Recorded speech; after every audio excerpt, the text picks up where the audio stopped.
오늘도 기도하며 한날을 사는 우리 성도님들의 삶이 하나님께로부터 복을 받은 자로 많은 사람들에게 보여지는 은혜의 삶이 되시기를 주님의 이름으로 축복합니다. 오늘 말씀의 제목도 29절 마지막에 있는 이제 너는 여호와께 복을 받은 자니라, 이 말씀 제목 삼아서 함께 은혜를 나누려고 합니다. 창세기 26장을 가리켜서 이삭의 축복장이라고 표현을 합니다.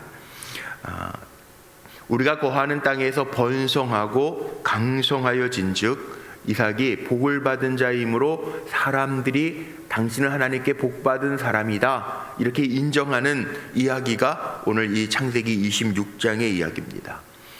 자, 우리도 마찬가지입니다. 이 땅이 쉽지는 않습니다. 만만하지 않습니다. 여러 가지 문제들이 있습니다. 땅에 우리가 발을 딛고 사는 동안에는 문제가 없으리라고 생각하는 것은 오해입니다. 문제가 있습니다. 예수 믿어도 문제가 있습니다. 하나님이 우리를 부르셨어도 문제는 있습니다. 보세요. 1절 말씀에 아브라함 때 첫 흉년이 들었더니 그 땅에 또 흉년이 들어. 자, 아브라함 때도 흉년이 들었어요. 이삭의 때도 흉년이 들었어요. 이삭의 아들 야곱의 때도 흉년이 있어요. 창세기에 보면 창세기 12장에 아브라함 때 첫 흉년이 들어서 아브라함도 내려가요. 오늘 26장에 보니까 이삭의 때도 또 흉년이 들어 이삭이 그랄로 가서 내려가요. 창세기 아브라함 때뿐만이 아니고 창세기 46장에 가면 야곱의 때도요 또 흉년이 있어요. 야곱의 아들들이 흉년의 때 애굽의 총리 대신으로 있는 애굽에는 요셉이 꿈을 꾸잖아요. 7년 풍년 7년 흉년. 그래서 흉년의 때 곡식을 구하게 하기 위해서 야곱이 아들들을 애굽으로 내려보내는 이야기도 나오잖아요. 무슨 얘기냐 하면 여기 첫 흉년이 들어 1절에 또 흉년이 들어 인생을 살면요 다 문제는 있어요. 이 흉년이라고 하는 게 문제거든요. 문제. 또 문제가 또 문제 없을 것 같은데 있어요. 언제 올진 잘 모르겠어요. 근데 모든 문제들은 있어요. 가만히 뒤돌아서 한번 생각해 보세요. 지금만 어렵죠. 지금 요즘 특별히 많이 어려운 때긴 한데 지금만 어려운 건가? 아니더라고요. 할아버지 할머니 때 사시면서 얼마나 어려웠어요. 그런 얘기 많이 듣잖아요. 옛날에는 자녀들도 자기 자녀인데 뭐 양자로 주고 뭐 막 어려우니까 먹고 살기 힘드니까 뭐 큰 집에 양녀로 보내고 뭐 그런 얘기들 많이 듣지 않아요. 먹을 게 없어가지고 뭐 그냥 뭐 소나무 껍질 벗기 송진 먹고 뭐 복숭아 따 먹고 학교 갔다 오다가 밭에서 뭐 알타리 무 따 먹고 뭐 그런 얘기들 많이 부모님 세대 듣잖아요. 근데 요즘에는 풍성한 것 같죠? 아이들 뭐 먹을거리들 많고 풍성한 것 같은데 그런데 영적인 기근도 있어요. 그러니까 문제는요 모양만 다를 뿐이지 이런 모양 저런 모양 다 있다는. 근데 오늘 말씀의 핵심이 뭐냐 하면 흉년은 있어요. 그런데 3절 한번 보세요. 이 땅, 문제가 있는 이 땅에 거류하면 내가 너와 함께 있어 내게 복을 주고 내가 이 모든 땅을 너와 내 자손에게 주리라. 내가 내 아버지 아브라함에게 맹세한 것을 이루어. 하나님이 약속하셨다고. 그러니까 우리가 번영의 근거, 축복의 근거, 강성함의 증거는 어디에 있냐? 내가 잘나서가 아니에요. 땅이 좋아서가 아니에요. 하나님이 함께 하시는 거예요. 창세기 26장을 보면서 우리가 깨달을 수 있는 게 뭐냐면 이삭은 그랄 지방의 지형이나 어디에 물이 잘 나오는지 알지 못해요. 그런데 이삭이 복받은 근거는 뭐 이삭이 무슨 지형학을 공부했겠어요? 뭐 요즘같이 무슨 시추 해가지고 물 잘 나오는 땅을 알아서 팠겠어요? 내가 너와 함께하여, 이 3절에 보니까 내가 너와 함께하여, 이게 축복의 근거라는 거예요. 하나님이 함께 하신다는 거. 그리고 하나님이 아브라함에게 약속하셨던 것처럼 이삭이 잘나서가 아니라 하나님이 이미 약속하셨기 때문에 그 약속에 근거해서 24절에도 나오잖아요. 두려워하지 말라. 내 종 아브라함을 위하여 내가 너와 함께 있어. 아브라함하고 약속한, 내 아버지 아브라함하고 약속한 것처럼 내가 너와 함께 할 것이다. 복의 근거가 거기에 있어요. 12절 이삭이 그 땅에서 농사하는데 그 해에 100배나 얻었고 여호와께서 복을 주시면, 하나님 복 주셨다는, 하나님. 그러니까 복 주시는 이는 하나님이래. 그 축복의 근거, 번성, 강성함의 근거는 하나님이 함께 하셨다는 거예요. 우리는 하나님의 자녀로 살면 되고, 하나님 경외하면서 말씀에 순종하면서 사는 게 복받는 근거라는 거죠. 그래서 오늘 말씀 속에 그렇게 나와 있어요. 5절에도 보세요. 이는 아브라함이 내 말을 순종하고 내 명령, 계명, 내 율례, 내 법도를 지켰음이라. 창세기 26장의 이삭의 축복장도 마찬가지고, 신명기 28장 축복장이라고 이야기하죠. 하나님이 이스라엘 백성들을 축복할 때 뭐라고 그러셨냐면, 내 법도와 율례를 잘 듣고 듣고 따르면 내가 복을 주겠다. 그리고 창세기 28장 1절로부터 14절까지 하나님의 주시는 복이 쭉 나와요. 그리고 14절 이하의 말씀에 보면 청종하지 아니하면, 그리고 나서 안 되는 일에 대해서 나와요. 다른 게 근거가 아니라 하나님이 우리와 함께 하시고 말씀에 순종하면서 살아갈 때 하나님의 주시는 복이 있다는, 번성함이 있다는 거예요.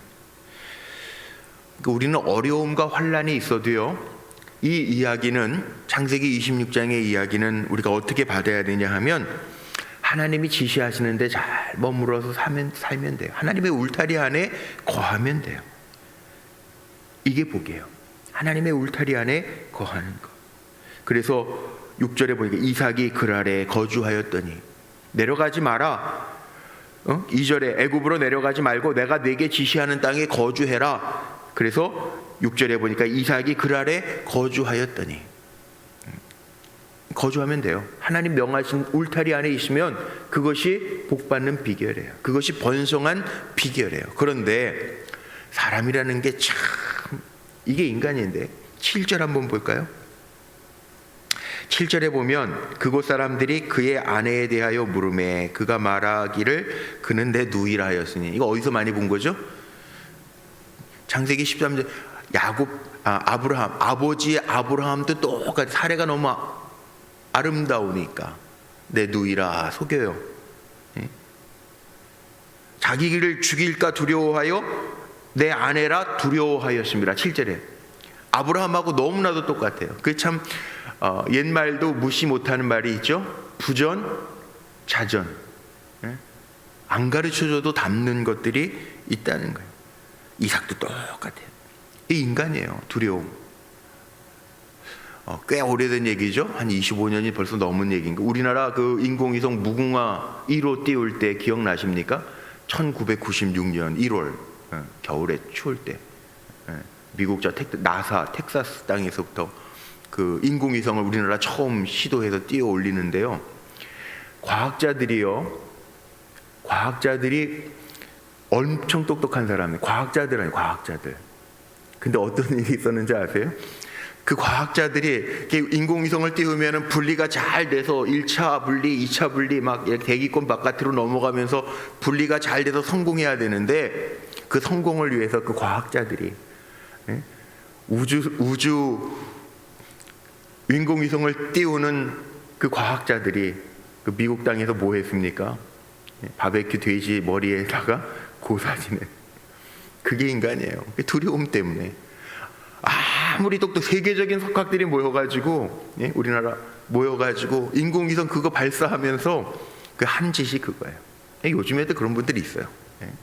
어디 신방 갔을 때 그런 분도 있더라고요. 몇 년 전에 우리 교회 권사님이신데 누구랑 같이 하는데, 목사님 죄송합니다. 예배는 자기 때문에 드리는데 같이 일하기 때문에 그 사람은 또 안 믿어가지고 돼지머리도 혹시 또 이렇게 다 준비해놓고, 목사님 뭐라고 그러지 마세요. 이게 참 쉽지 않은 얘기인데, 인간의 마음속에 이런 두려움이 있다는 거예요. 그런 게 과학자만 그렇습니까? 우리 하나님이 함께 하신다고 약속하셔서 하나님이 함께 하시는 것을 늘 경험하면서 여기까지 왔는데, 우리도 무슨 또 다른 일만 생기면 두려움이 있어요. 이게 인간이에요. 참 신기하죠? 이게 인간이에요. 하나님이 함께 하시는 증거를 보여주셨는데 조금만 또 내가 생각했던 거에서 틀어지면 불안해하고 두려워하는 거, 이게 인간이에요. 하나님이 인간의 마음을 아세요. 그래서 또 강조하시는 거고 또 강조하시는 거고 또 강조하세요. 24절로 한번 넘어가 볼까요? 이삭이 우물 다 빼앗기고 브엘세바로 올라갑니다. 23절에 보니까. 그런데 그 밤에 하나님께서 이삭에게 나타나 이르시되 24절 나는 내 아버지 아브라함의 하나님이니 두려워하지 말라. 내 종 아브라함을 위하여. 하나님 약속의 하나님이니까 내가 한번 약속한 거 어기지 않으니까 두려워하지 마. 내가 너와 함께 있어. 내게 복을 주어 내 자손이 번성하게 할 거다. 약속하시는 거예요. 궁극적인 승리는 뭐냐 하면요, 하나님이 함께 하시면 돼요. 하나님 함께 하시면 승리해요. 걱정할 거 없어요. 오늘 이 창세기 26장을 읽어보면 12절, 22절, 24절 다 보세요. 하나님 함께 하신다잖아요. 28절 다 하나님 함께 하신다. 하나님이 함께 하심을 우리가 분명히 보았으면 다른 사람들도 보잖아요. 그러니까 궁극적인 승리는 어디에 있느냐? 내 지식에 있는 거 아닙니다.